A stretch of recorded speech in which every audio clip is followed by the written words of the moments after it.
Ah ah, vous l'attendez, n'est-ce pas? La saison 2 de Brick en Vrac commence maintenant. Pour cette nouvelle saison, j'ai quelques nouveautés à vous annoncer. Tout d'abord, je voulais répondre à un commentaire qui stipulait que le précédent mock n'était pas à la hauteur des mocks américains. C'est pour cela que j'ai décidé de relever le défi. Je vais donc réaliser un mock qui va mesurer entre 1,20 m et 1,60 m de long et de large, soit entre 9 et 12 plaques grises. Ouais, ça fait pas mal quand même. Ensuite, j'ai rajouté un petit élément dans les nouveaux Brick en Vrac, c'est-à-dire que dans chaque épisode, il y aura 2 ou 3 astuces pour pouvoir créer chez vous votre propre mock. Bon, je sais, j'arrête de faire tenir le suspense, on passe tout de suite pour la présentation. Alors j'ai commencé il y a quelques semaines le projet, le temps de recevoir les pièces, de pouvoir monter, etc. Pour cette première partie de mock, j'ai réalisé qu'une seule plaque grise. J'ai essayé d'éviter de reproduire une erreur que j'avais fait lors du précédent mock, c'est-à-dire construire et après rajouter les détails.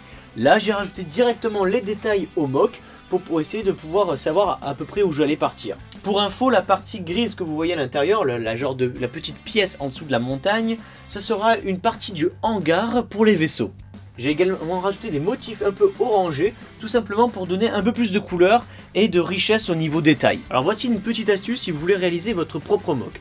Tout d'abord, à savoir que pour faire un beau mock, il faut avoir une bonne base de briques. Alors je vous conseille, si vous faites ça sur une plaque grise, une plaque verte, enfin bref, comme vous voulez la taille, d'utiliser des plaques de la couleur que vous voulez en 8 par 16 ou 16 par 16. Et cela donne un côté uniforme à votre mock.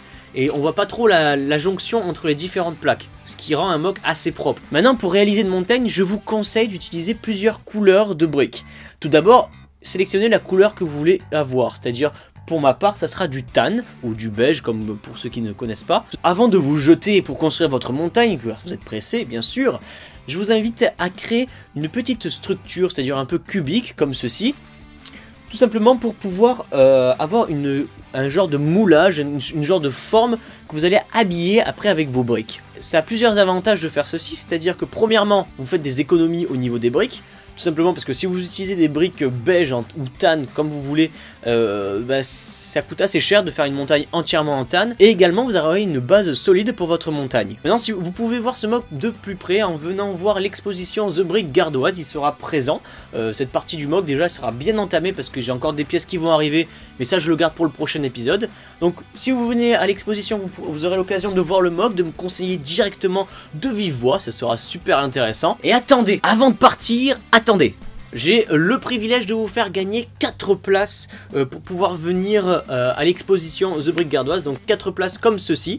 Alors ces 4 places là seront à gagner sur ma page Facebook, bien entendu c'est en partenariat avec la The Brick Gardoise. Je vous invite donc à vous rendre sur mon Facebook pour voir toutes les conditions pour pouvoir participer. Alors du coup 4 gagnants seront tirés au sort et dépêchez-vous parce que ça va pas durer longtemps. Maintenant les amis, je vous invite à me donner vos avis dans l'espace commentaire, c'est très important pour faire évoluer ce mock. C'est grâce à vous que le mock de Hot était vraiment bien réussi et maintenant ça sera grâce à vous que ce mock sera terminé. Alors je vous invite à donner vos conseils dans l'espace commentaire. Comme d'habitude, les commentaires qui seront sélectionnés apparaîtront dans la prochaine vidéo avec les nouvelles modifications. N'oubliez pas de la partager sur les réseaux sociaux, cela m'aide énormément, et de liker la vidéo, ça m'encourage vraiment beaucoup. Maintenant n'oubliez pas de vous abonner si ce n'est déjà fait, et sur ce je vous dis à très bientôt pour de prochaines vidéos. Bye tout le monde.